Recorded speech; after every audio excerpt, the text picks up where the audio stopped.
Bonjour à tous et bienvenue dans cette vidéo de débriefing du système Full King sur le Dow Jones. Alors on va commencer ici par le M5 et on suivra par le 100 tick. Donc je vais essayer d'aller un peu plus vite aujourd'hui. Alors on commence donc pour le 21 du 10. Première alerte ici validée par l'indicateur 10h45. On achète ici. Premier objectif 55 points. Deuxième objectif, ici atteint tout de suite 125 points. Une boîte non validée. On a une alerte divergence ici. Vous avez le chandelier qui valide l'alerte qui se trouve ici. Alors on prend l'extension Fibonacci. Hop, on la met à plat.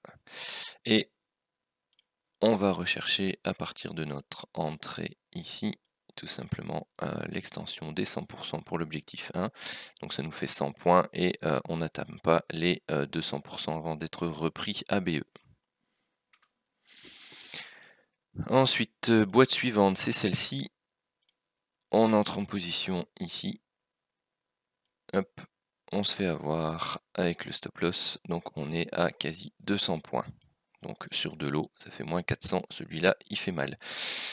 Je réfléchis à quelque chose pour ce type de structure, pour essayer de les éviter, mais je travaille encore dessus.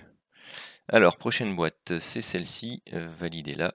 On va rechercher l'objectif 1 à plus ou moins 80 points et l'objectif 2 directement à 185 points. Et je suis en train de regarder quelque chose.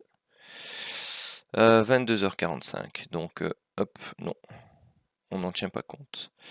Et ce sont les seules alertes de la journée pour le M5. Alors, voyons voir le bilan ici. Alors, il y avait encore un setup de divergence. Où est-il? Pardon, il est là. Hop, le chandelier ici qui valide. On va chercher ici. Hop. On rentre en position ici. On va chercher le premier à 95 points. On arrive au 161,8. Donc on se met en stop win au niveau de notre TP1 et donc on revient taper ici les 100% juste après. Donc on a 2 fois 95 points. C'est ce que vous voyez. Ici, 2 fois 95, 75, 55, 125, moins 400, hop, ça fait un bilan sur la journée de plus 45 points. Bilan actuel sur la semaine, moins 60 points. Voilà pour le M5. Alors, pour le 100 tick, on démarre ici à 9h, donc on est sous le joug d'une priorité baissière due au setup de divergence ici validé à la baisse, qui s'est produit avant 9h. Donc à nouveau, c'est pas parce que je fais les débriefings entre 9h et 21h30 que vous ne pouvez pas commencer votre session de trading un peu avant et prendre les setups qui se trouvent avant. C'est juste que moi je tiens un cadre fixe et que je trouve que 9h du matin, 21h30 le soir, c'est un cadre correct et qui correspond à l'open tout simplement en Europe et à quasi la fermeture aux États-Unis. Donc pas d'alerte à l'achat jusqu'au moment où le setup de divergence ici a atteint son objectif de setup de plus 15 chandeliers. Alors ici de mémoire on n'a pas les 15 chandeliers jusqu'à la validation. Voilà, c'est ça, c'est 14. Donc ici on ne pouvait pas prendre le setup de divergence. À nouveau, c'est pas parce qu'on ne peut pas prendre le setup de divergence suivant les règles qu'il ne faut pas le considérer pour les setups de priorité. Donc c'est-à-dire que malheureusement on ne peut pas prendre ici, suivant les règles, le setup King TT dans le sens de la tendance précédente qui était légèrement baissière, enfin elle était même plutôt neutre, hein, légèrement haussière avant, neutre, et puis là on commence tout doucement la baisse. Donc enfin voilà, dans tous les cas, on était face à un setup de divergence haussier qui a été validé, mais pas suivant les conditions des règles de la méthode de base, donc on ne pouvait pas le prendre. Ici, pareil, on se trouve pas en zone de range long terme, et de toute façon, il y a le setup de divergence qui est ici. Par contre, celui-là, lui, il est validé. Et toutes mes excuses. Et donc, celui-là, on se mange notre stop ici de 60. Et on va mettre 65. Puisque maintenant, je travaille plus avec 65 qu'avec 60. Pour gérer un peu les spreads de manière un peu plus correcte. Ensuite, ici, pas de setup de divergence à cet endroit-là. Il y en avait un ici. On pouvait entrer en position ici. Donc, on faisait plus ou moins 30 points. Et BE pour le lot 2. Un autre setup de divergence. Donc, vous voyez, on pouvait entrer ici avec le break de la ligne de tendance. Donc, on pouvait aller rechercher ici les 35 points. On en avait un autre sur cette ligne-ci où on pouvait entrer et aller chercher les 30 points.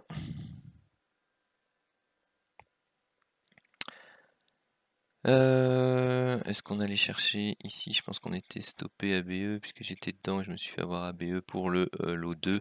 Donc, mais vous pouviez avec donc le fait de maintenir tout simplement votre stop soit ici en dessous du dernier plus bas ou en dessous. Donc vous voyez ici, hein, c'est une épaule, tête, épaule. Donc c'est une épaule, tête, épaule inversée sur le centrique. Là vous avez soit aussi un V bottom et une tasse avec anse à droite. Enfin bref, vous aviez un cumul de figures chartistes sur le centrique qui vous donnait aussi pardon, l'intérêt de rentrer. Et donc la ligne ici long terme était à plat, vous aviez une longue période de range long terme, donc vous pouviez pardon, laisser un peu plus de mou à votre trade et aller rechercher ici les objectifs du setup 2 à 85 et 95. Donc ici il y avait un nouveau setup de divergence à la hausse mais qui était validé en zone grisée. Donc voilà, ceux qui font du hors piste auraient pu le prendre en tant que renfort tout simplement. Pourquoi? Parce qu'ici on avait une impulsion, on corrige et puis on vient breaker. Donc le break qui est ici est assez intéressant. Donc on break la structure de consolidation, donc le canal baissier qui est ici, et on repart à l'assaut du setup 2 et bien plus haut comme vous pouvez le voir. Alors ici, a-t-on qu'un chandelier, je crois? Oui, donc là ici on a une validation des setups de divergence ici. On se fait allègrement avoir. Donc là ici c'est un stop de plus ou moins 50 points. On n'attend pas, on reste pas dedans. C'est vraiment une nouvelle impulsion ici qui prend forme. Surtout que derrière on a d'autres setups de divergence qui ne sont pas validés. Pourquoi? Tout simplement parce que l'indicateur refait à nouveau plus haut ici. Vous avez les prix également. Hein. Vous avez un setup de divergence visuelle ici. Tant qu'on y est, je vous mets également celui-là. Et également celui-là. Alors, le premier ici, qui est validé là, 40 points, hop, on va chercher l'objectif 1 à 10 points. Forcément, c'est très léger, donc si on est ABE, on se fait stopper ABE. Le suivant qui est validé ici, on va rechercher 30 points. Celui-là se fait également... non, c'est du tout juste.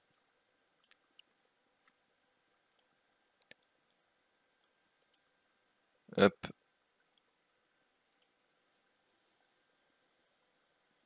« 140.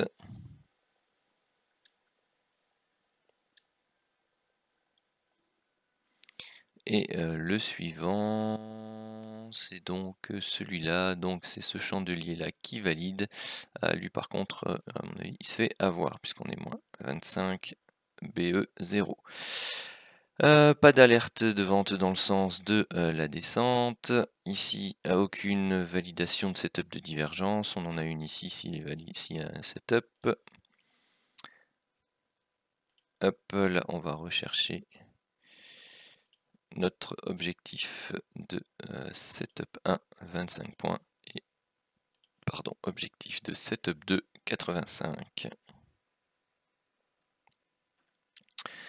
Ensuite, rien. Les belles sessions de yo-yo, de ping-pong, de porte de saloon, comme vous voulez. Très désagréable à trader quand on n'a pas une méthode qui le permet. Celle-ci, celle du Santic le permet. Donc, ça c'est intéressant. Celle du M5, un peu moins. Ou alors il faut être un peu moins gourmand sur les setups et bien tracer vos... Ah, pardon. La nuit était courte. Bien tracer vos canaux, vos zones de support résistance et filtrer les alertes du M5 suivant cette méthode. Pour éviter justement de prendre des positions tout simplement comme... hop, attendez que c'est où pour prendre des positions comme celle-ci. Hein. Je ne l'ai pas fait, mais très certainement que si vous tracez vos zones, il n'y a pas de rectangle ici. Ah si. Donc vous voyez, hein, vous avez déjà cette zone de plus haut, c'est une zone de mèche, donc vous avez une zone qui se trouve quelque part ici. Donc on n'en est pas très loin si vous prenez voilà. Si vous prenez ici, donc le support là, voire même quasi ici le haut de la mèche, vous avez le haut de la mèche, vous avez cette zone là déjà, donc c'est pas une zone idéale pour entrer en position, par exemple.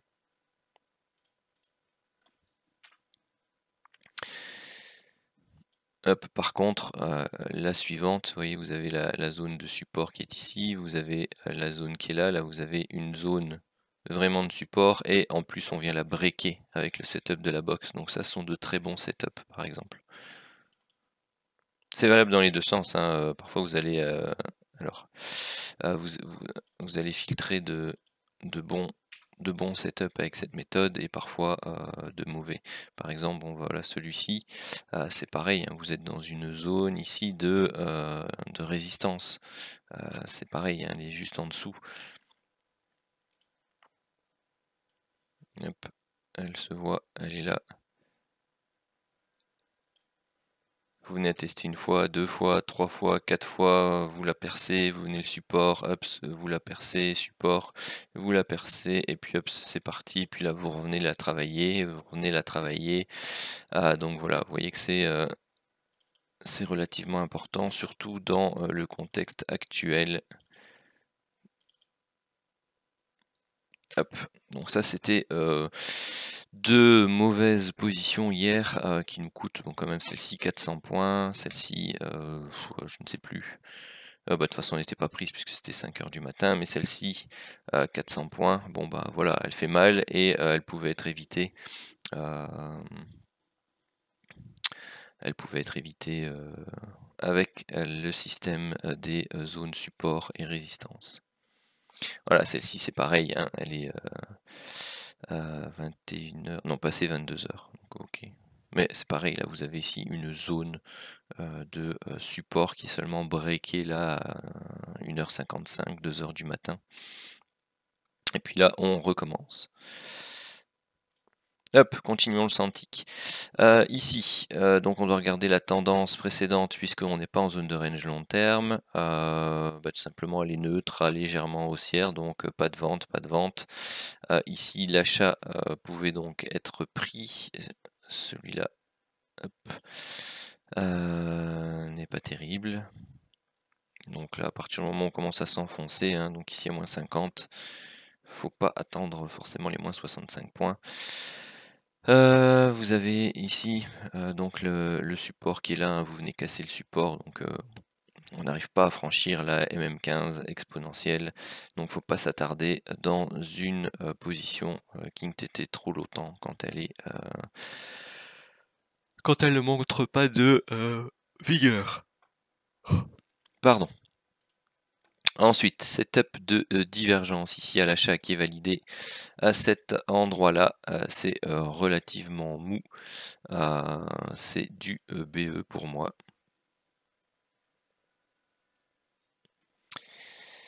Il y en a une autre ici.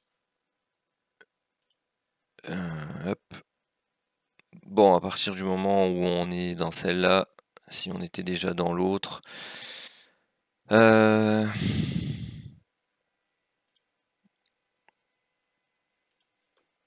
voilà.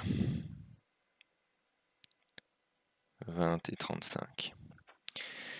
C'est on tient un peu plus longtemps puisqu'on est dans celle-là, et puis si jamais on devait, de toute façon on sort BE après pour les deux plus loin, mais ce qu'il y a, c'est qu'on est en zone de range long terme également, puis si on réentre dans un setup de divergence, 3 bougies plus loin, on va pas couper le précédent parce que on va attendre un peu plus, histoire de voir si la seconde donne un mouvement qui va prendre ou pas. Voilà.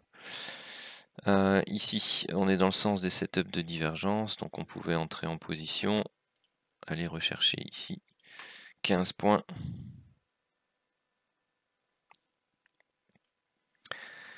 Ici, le setup de divergence se termine là pour le deuxième objectif, donc on attend les 15 chandeliers après. L'alerte suivante, c'est celle-ci. On attend des validations de setup de divergence, donc ce sont eux qui sont prioritaires. La validation se fait ici pour les plus précoces, ici pour les plus attentistes. Toutes mes excuses, c'est bien ce qui me semblait, elle se fait là, que ce soit pour les précoces ou les attentistes. Ici, plus ou moins 25 points, et de nouveau BE pour le lot 2. Donc vous voyez, dans ce type de marché, très souvent, si on se met à BE alors que on a le setup de range long terme qui apparaît, plutôt que d'abaisser son stop et de le mettre ici juste au-dessus, et bien tout simplement, on se fait stopper à BE la plupart du temps. Et on loupe pas mal de points au niveau de l'objectif 2. Hein. Donc il faut, dans ce type de marché-ci, être parfois un peu plus patient. Éventuellement se servir des gains sur le lot 1 pour subventionner le lot 2 éventuellement, et donc travailler pour un mouvement un peu plus ample. Ensuite, 21h30 est passé, et donc le débrief est terminé pour le Santic. Voyons voir ce que ça nous donne comme résultat. Alors, moins 65, plus 30, plus 35, plus 30, moins 50, plus 65, plus 25, moins 50, plus 55, plus 40. Voilà, petit score. Ah non, 115 quand même. 1, 2, 3, 4, 5, 6, 7, 8, 9, 10, 11. 11 gagnants, 1, 2, 3 perdants. Et un BE de mémoire. Non, c'est vrai. On l'a annulé. Alors, moins 65, plus 95, moins 50, plus 140, plus 85, moins 50, et c'est tout pour le lot 2, plus 55, donc on a 1, 2, 3, 4, 5, 6, 6 BE en plus. Et sachant que je pense que 4 sur 6, ou si pas les 6, je ne sais plus, permettait d'aller rechercher l'objectif du lot 2, donc on pouvait être ici beaucoup plus élevé pour ceux qui étaient un peu plus patients. Donc ici on est à 115 plus 155, donc vous êtes à 270 points de possible si vous cumulez les deux stratégies. on est toujours ce mois-ci au-dessus des 20% de taux de trade perdant. Bon voilà, c'est la première fois que ça arrive. Le plus haut qu'on avait eu de mémoire c'était 16. Habituellement on est plutôt autour des 15, donc entre 11 et 15. Ce mois-ci, bon, il est un peu plus compliqué, c'est une année particulière avec les élections US, avec le Covid. Bon, voilà, donc il y a des situations macroéconomiques et politiques qui font que le marché est un peu plus chaotique quand même que d'habitude, je trouve. Voilà. Sur ce, je vous souhaite une très bonne journée de trading. N'hésitez pas forcément à liker la vidéo, à vous abonner à la chaîne si c'est pas fait. Liker, ça permet de tout simplement améliorer le référencement des différentes vidéos. Et comprenez bien que au plus il y a de monde qui les voit, au plus c'est cool. Parce que au plus le système Full King est connu et au plus de personnes peuvent l'utiliser et réussir, je l'espère, un peu plus facilement dans leur trading. En tout cas, c'est ce que je vous souhaite à tous. Allez, bonne journée.